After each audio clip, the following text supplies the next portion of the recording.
Hey there, YouTube. It's Pete Two Finger, and tonight we're having a Hoakin.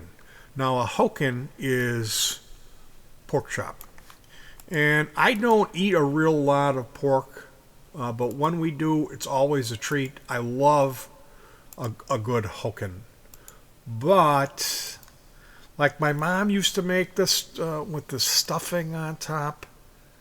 I don't know. A Hoakin can be really hit or miss, and one of the things that I like with my food is sauces and gravies. This type of stuff I'm hip on because um, I don't like the gaminess, the flavor of meat. I was prescribed this medicine, and the side effect of the medicine was it made meat taste rancid. So I used to get bacon and eggs on the weekend, and I'm bitching to my old lady, this bacon is, where'd you get this bacon? She says, that's the same bacon you've been having for 15 years. What's wrong with you? Well, I looked into it, and it turns out it was a side effect of this medicine. So I still carry that with me, and it's just my personal preference to have meat that's prepared with sauces, gravies. My family is very judgmental and they look down on people who eat sweet meat or sauced meat. You're supposed to just take a steak, light the grill, put it on the gas grill for 30 seconds, scream at your wife so she's ready because there's going to be a steak coming in 30 more seconds, and then you run in with the bloody meat. Let's pray! And there's no conversation. It's a big rush, high pressure thing about how good this plain undercooked meat is. I got called out for using McCormick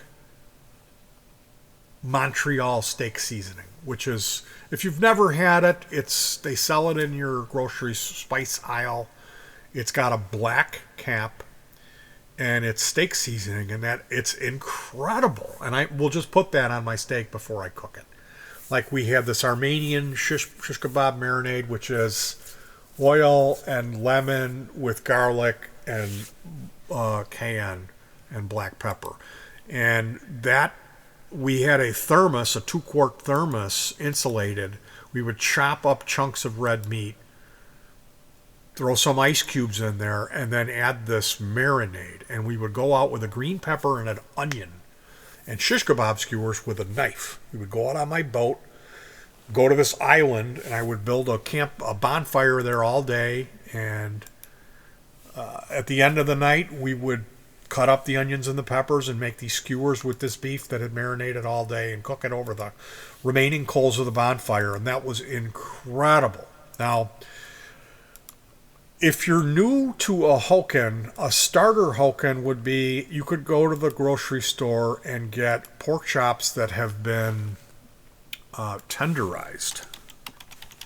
Now, this is where they run it through a machine and it puts little holes in it and flattens it out. So you could get a package of these and throw them on a cookie sheet, put them in the oven at 350, and 20 minutes later, slather them on with a little bit of open pit. Now, you're not going to want to get it sticky icky, but you're going to want to apply it at least 3 times.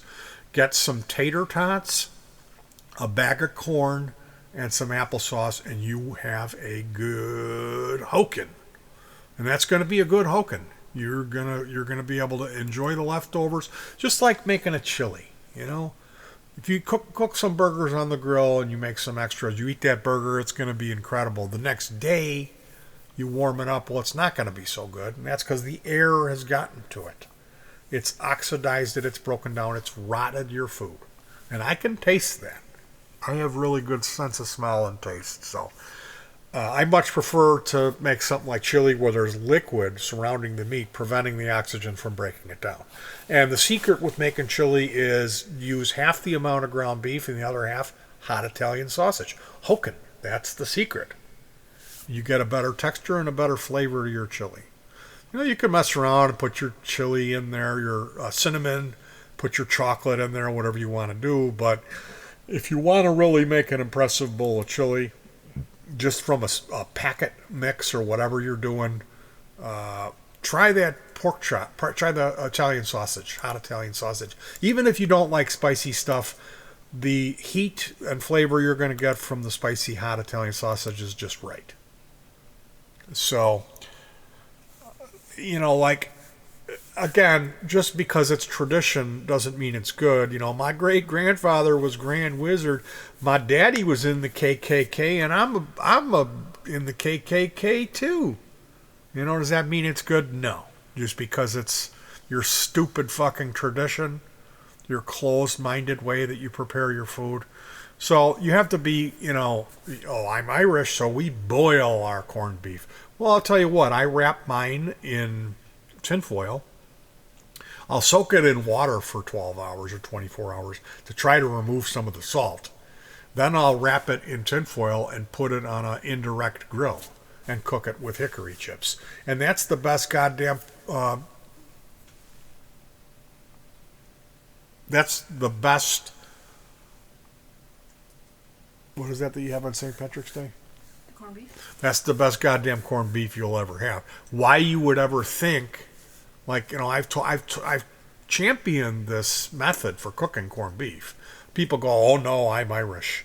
You have to boil it. That's my grandma does it every year, and I'm saying, well, maybe your grandma does, but a week after St. Patty's is over, all that shit goes on sale, and what you might want to do is pick one up and then throw it on the grill. It's not a big deal to indirect cook. You move the coals out to the side and put a pan of water down there. And then, you don't even need the hickory chips. Just indirect smoke it, and you'll never go back to boiling it. You know what I mean? So today we're going to talk about a couple of recipes. This honey garlic sauce pork tenderloin. This is really good. We ran into this. I looked it up, and we've been having it. It's 3 tablespoons of cider vinegar, 1.5 tablespoons of soy sauce, half a cup honey, and then garlic. And you spoon this sauce onto the pork tenderloin onto your Hoakin, and it's out of this world.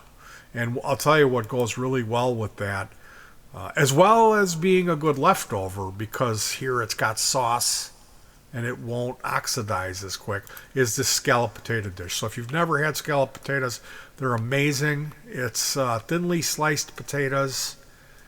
You put them in a 9x13, and you can make this roux, milk. There's all different ways of doing it. Flour, butter, and milk, salt, pepper, cheese, and paprika. But the one thing that is universal is the layer of cheese on top. So you end up with this creamy potatoes. I mean, it's gotten to be a popular thing where you buy a bag of hash browns and make a casserole with soup for the family get-together where you cook the ham, whether it's Easter or a party. I prefer scallop potatoes. My mom used to make these, and we never know how good we had it when we lived at home. We really don't. But recently, I brought that back into the fold again, and I could not believe how much I enjoyed it. So tonight, we're going to have a very special Hoakin, and I wanted to share this with you guys. I watched this Matty Matheson, is this millennial chef, and he did this bacon whiskey pork roast, and we're going to try to reenact that here tonight. So he cuts up a thick smoked bacon in a frying pan, adds a shallot. So he cooks the bacon, adds a shallot, put a little bit of thyme in there, which is a spice not necessary. Again, you don't have to use a shallot, you could use an onion. Then he dumps in about 2.5 shots of whiskey and lights it with a lighter. Now, a huge fireball is produced. You might want to do that outdoors or with a safety lighter, or not do it at all. You can always just cook that alcohol off. I think we're gonna burn ours off outdoors on the patio tonight. So yeah, you cook the bacon. You do not drain the fat. You cook some shallots in that oil, and then you add this whiskey, burn it off. Then he adds maple syrup. Stir it up. It gets thick. Turns into kind of a caramelized, thicker sauce. Then he adds a little bit of chicken stock to thin it out and continues to cook it down. And he serves that on this pork chop, this pork. And he says, this is the best thing I've ever made. So I cannot wait to try this. That's why I made this video, was to share this with you. And to talk about this prejudice in my family where you're not allowed to have anything on your meat. You're a fucking moron if you do. So here's another page, Matty Matson's pork chop with maple Jack Daniels bacon sauce. Yeah, that guy's a real moron, isn't he? With his empire that he built from cooking stuff like this. So this recipe has a demi-glace. It's a little bit more involved than what we're going to do. I'll tell you how we're doing it tonight. We went and got the regular medium thickness, or they're kind of thick, I guess, but they're called center cut pork chops. We got 4 of those. She popped them in a frying pan and put a little bit of a sear on them, transferred them over to a crock pot on a bed of onions with a little bit of water, and they're going to cook. In the meantime, we'll assemble our wonderful, lovely scalloped potatoes and get those cooking, along with a little bit of hot buttered corn. And when the time is right, we will fry up our bacon, add the scallops, add the whiskey, burn it off, add the maple, add the chicken stock, and then when it gets just right, serve this as a sauce for the 4 pork chops. So I'm not sure on proportions. We're going to use half a pack of bacon. We've got to go through these recipes and get our measurements right. But I wanted to share that with you guys if this sounds like something you'd like. There's no shame in liking... think about Chinese cooking. It's always some meat with a sauce. Indian cooking, they use sauces. They use heat. And that's... Are they really all fucking morons? All of these people that... Or is it the guy who throws a raw steak on a gas grill for 30 seconds, flips it another 30 seconds later, and then is screaming his wife because they've got to come rushing in and consume it? You know, who's the fucking moron there? I'll leave it to you. Anyway, it's a good day. We're having a Hoakin, and I couldn't be happier about that. So if you have anything you'd like to share, comment section is below. And I hope I inspired somebody to try some of these recipes. This honey garlic pork tenderloin is spectacular. You can't go wrong with scalloped potatoes. That first Hoakin recipe I gave you, where you get the tenderloin, the tenderized pork chop, and put the open pit on it, that is killer. The other one, the hillbilly style Hoakin. The hillbilly Hoakin is famous. And this, let me see, they have to have pictures of it. Yeah, here it is. Slow cooker pork chops and gravy. You throw the pork chops in the slow cooker on a bed of onions or not. And you can put mushrooms in there. And then you open up a can of cream of chicken and a can of cream of celery or cream of mushroom.